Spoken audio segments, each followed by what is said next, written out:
Good morning, Cedar Park High School. It's Wednesday, February 5th, and it's an A-Day. I'm Ellen Neal. And I'm Victor Martinez, in for Evan Vines. On the Wolfcast today, Gigi Muniz helps you know about your options with off-campus classes, information on how you can join PALs, what Floral is working on next, your top 3 things, and a new edition of the Pack Chat. Let's jump in because the Wolfcast starts now.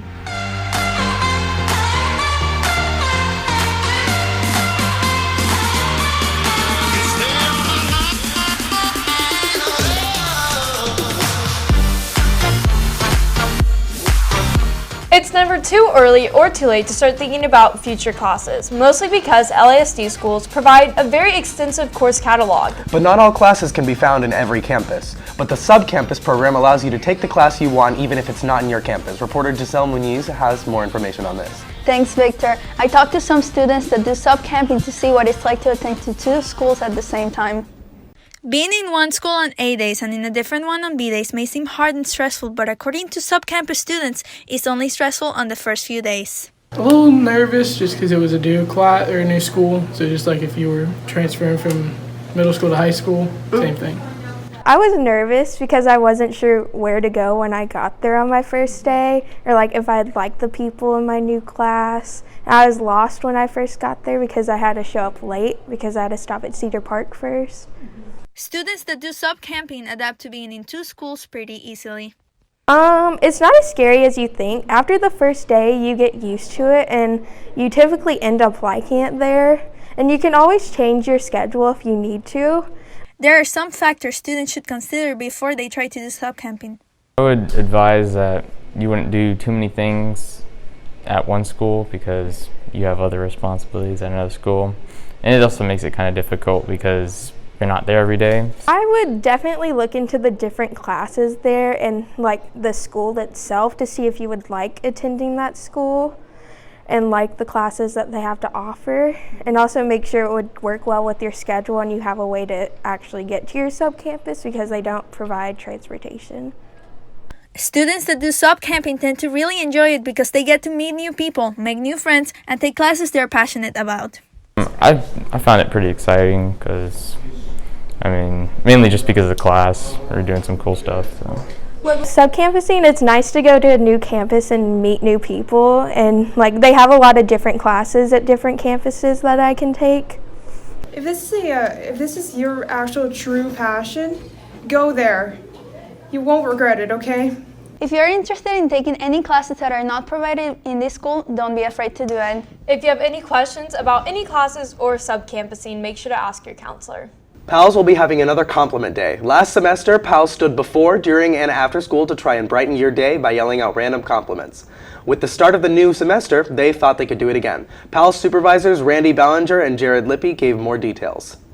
So compliment days have been going on at Cedar Park High School for a long time, and we are super duper excited. This Friday is the next compliment day at Cedar Park. We had a lot of fun last time, didn't we? Yes, we did. So be on the lookout for some awesome people spreading some good energy, some good fun, some just joy to everybody across the campus. I think the world needs more compliments, needs more positivity, and this Friday is a great day to do it. So everybody during passing periods, before school, after school, anytime, let's just make it a day to just compliment and lift the spirit and spread some love on this campus. Looking forward to it. See you guys on Friday. Woo! Be ready this Friday and give compliments every day to try and brighten someone else's day. Floral Design is an ag class that few know about. They work on flower arrangements every month. Next month, they will be doing Valentine's Day arrangements to get in the holiday spirit. Advanced Floral and Floral 1 will be using red, pink, and white flowers. In Floral 1, we are going to be creating bud vases, which is using 1 rose to make a beautiful arrangement, and then in Advanced we will be creating a very modern and contemporary arrangement for the flower pack, which is the subscription that we send out to teachers. If floral design is something that you are interested in, you can talk to Miss Butler in the B building to join next year. Coming up next are your top 3 things. But first, a word from our sponsor. Smoky Moe's Barbecue, the best barbecue that money can buy. Proudly supporting Cedar Park High School.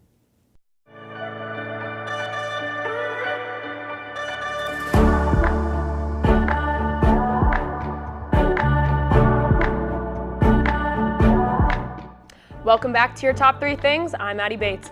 First, last night, President Donald Trump gave his State of the Union address only weeks after being impeached by the House of Representatives.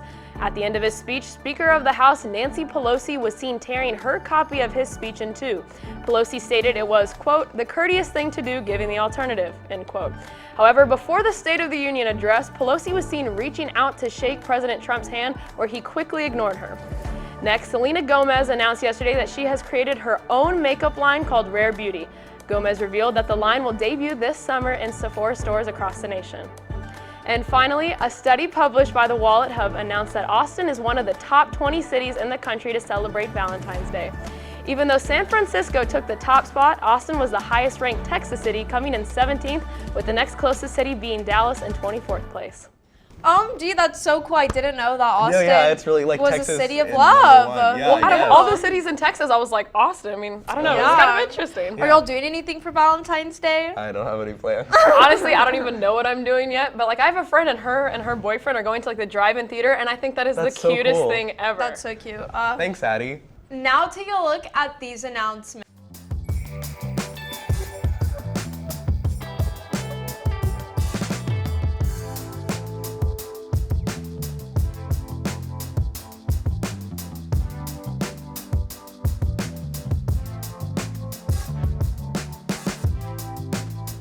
Hello Cedar Park, I'm Ellen Neal and welcome to our new opinion segment, The Pack Chat. In this segment, I'm joined every Wednesday by co-host Victor Martinez and Addie Bates, along with a guest co-host to discuss the week's most trending topics. We will also be asking for your thoughts on social media for us to share on the show.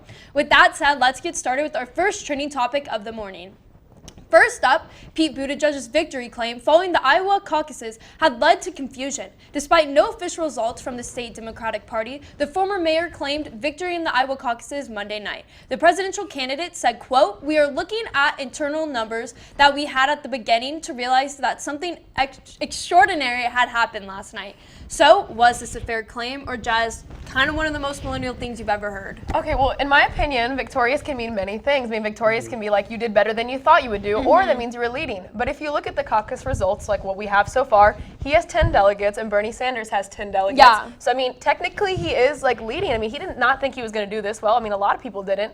But I mean, Exactly. the fact that he's like leading right now, I mean, that's kind of impressive. Yeah, and even though he spoke like prematurely to that, like he, you know, like victorious, like you said, can mean like other things. Like it might just mean that like he like had like he's putting himself out there and he's like really proud of that, or he's like proud of his campaign and the way it's doing, and he was like proud of the way he performed. Like you know. Exactly. And I mean, we saw like other issues. I feel like that night, like there's some app troubles. Like there was just like troubles all over the board. So like I really don't think that like what he said was like completely unfair. Like he had hope and like faith in himself, and I think that that's honestly a good thing, especially when you're up against like all these other candidates that like people expected to do good, you know? So I think that he deserves to like be proud and like say that he did feel victorious. Yeah, I'm not very informed when it comes to politics, but it seems like he's seems pretty confident in winning this, so seems like it's going his way. It's good. And next, this year's Super Bowl halftime show by J.Lo and Shakira drew some raving reviews and also some criticism. The two stars delivered a set complete with pole dancing, a children's choir, and a memeable tongue moment. Online, the performance sparked debate. Was it empowering to watch two women over 40 perform in a provocative way, or have we reverted back to a pre-Me Too movement of objectifying women? So here's the deal. Like if you watch the Maroon 5 halftime show, I mean Adam Levine is out there with his shirt off. Yes. And these women have more clothes on, so like what's the difference? I mean he was just as provocative, but I mean you can't pick and choose when you want to like get upset about something.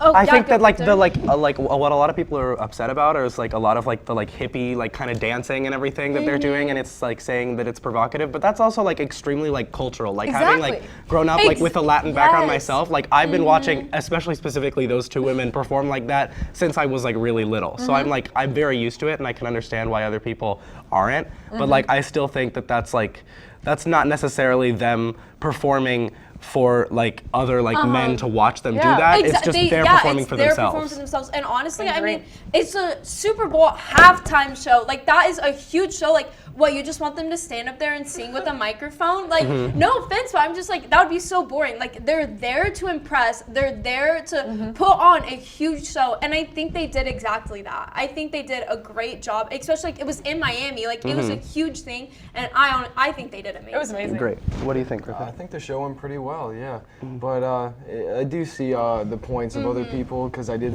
see some of the camera angles may have been a little too close to some points. But I think overall people should be able to do what they want to do. Exactly. Yeah, that's a great point. Finally, Grammy Award winner Billie Eilish is facing pushback from hip-hop fans after suggesting that there's a lot of lying about guns and women in hip-hop. Eilish was quoted saying, "There's a difference between lying in a song and writing a story. There's a lot of that in rap right now from people that I know who rap." Do you even think that this is fair for her to talk about, like, I don't know, she's not a hip-hop artist, so I feel like it's not really her place to comment on how she thinks that rap should be written. Well, here's the deal, is like, if they're talking about like guns and women in their songs, do you want that to be true stories? Like, good point. I mean, like, it's not bad that she's lying about that. I mean, like, that they're lying. You don't want people like talking about all these guns that they have and all that kind of stuff. I mean, that's not healthy. But why? But is it much better for them to be like lying about that kind of thing and like creating that culture that like this is what they want and this is where they want to be and this is the ideal life, to have guns and women and like all of this stuff, and like they're lying and like they don't have that, like, you know, they're just creating that like oh, like this is like what people should strive to have, like, and everything. And like I understand that like it's not her place to like comment on that and say that that's like inherently wrong, and like it's not ours either, but like I understand where she's coming from. Well, here's the deal, is that like people, not just hip hop, have been talking about like drugs, women, guns, and music forever. Yeah. Billie has a song called Zanny. Exactly. So, this is not a new thing. And I don't think that all of like, I mean, I know that she's like a person that like likes to write her songs about personal experiences, but I just don't personally see an issue with it. I mean, I get that she was trying to just like bring awareness that like, yeah, there might be some lies, but like, not everything in a song is true. Like, I just don't think that she had a place to say something about it, but. Well, I would say rap is probably one of the more favorite genres, and I do prefer more lyrical rap where you can actually understand what people are saying. And I do see the point of why you don't want to constantly hear about drugs and guns, because that's a lot of kids probably want to listen to rap, and parents probably don't want kids hearing that kind of stuff. But again, like Billie Eilish, it seems a little hypocritical because she does do some things that are a little edgy as well. Exactly. I agree. Good point. That's all we have for today's Pack Chat. We'd love to know what your thoughts are on today's topic, so head over to our Insta story at CPHS News to vote in our poll. We'll see you back here next week, and don't forget, T-Wolf Pack, there's always time to chat. Don't forget, you can catch anything you missed on today's show on our YouTube channel. Just search CPHS News. Make sure to watch tomorrow's show for a story over academic UIL, how your boys' soccer season is going, your top 3 things, and a new T-Wolf Spotlight. Remember, to make it a great day or not, the choice is yours. Have a phenomenal day, Cedar Park.